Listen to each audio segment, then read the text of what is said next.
নমস্কার বন্ধুরা, আমাদের চ্যানেলে আপনাদেরকে স্বাগত জানাই।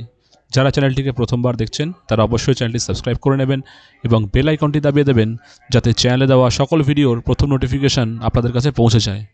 আরও একটি কথা, যারা আমাদের ভিডিওতে কমেন্ট করতে চান বা কোনো প্রশ্ন করতে চান তাহলে অবশ্যই চ্যানেলটি সাবস্ক্রাইব করবেন, কারণ সাবস্ক্রাইব না করলে কিন্তু কমেন্ট বক্স ওপেন হবে না। তো এবার টপিকে আসি। আজকে সুপ্রিম কোর্টে গুরুত্বপূর্ণ একটি মামলা ছিল, 18 নম্বরে লিস্টেড ছিল, কোর্ট নাম্বার 12-তে, যেটা হচ্ছে আমাদের হাইকোর্ট, ক্যালকাটা হাইকোর্ট।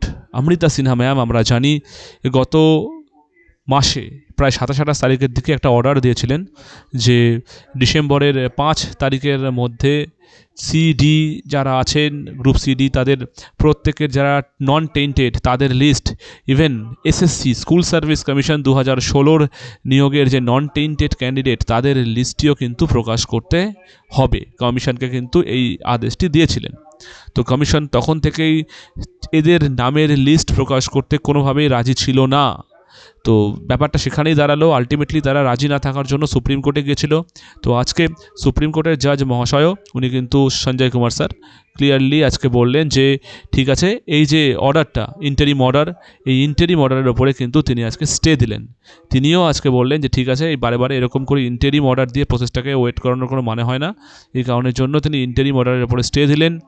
আপাতত স্বস্তির নিঃশ্বাস ফেললেন আমাদের এসএসসি কমিশন এবং সরকার। সরকার কেন যে যারা নন টেন্টেড তাদের নামে লিস্ট প্রকাশ করতে চাইছে না তার কোনো আন্দাজই পাওয়া যাচ্ছে না যে কেন সরকার করছে।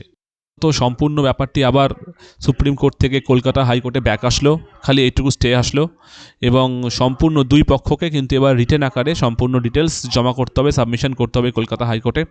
কলকাতা হাইকোর্টের যে সিঙ্গেল লার্নের জাজ মানে অমৃতা সিনহা ম্যাম, উনি সম্পূর্ণ ঘটনাটি শুনবেন আর এরপরে যাবতীয় অর্ডার উনিই দেবেন। তো আজকে এই ছিল কোর্টের আপডেট। নেক্সট এখনও আমাদের কাছে 52 এবং 53 নম্বর কোর্টের কেস আছে, যেখানে 2016 সালের যারা 31শে ডিসেম্বর পর্যন্ত চাকরি করছে ওদেরটা পিছিয়ে দেওয়ার একটা এক্সটেনশনের জন্য মানে রিকোয়েস্ট করা হয়েছে সরকারের পক্ষ থেকে। দেখা যাক তার কি অর্ডার আসে। তো আজকে এই ভিডিওটা এই পর্যন্তই। ধন্যবাদ।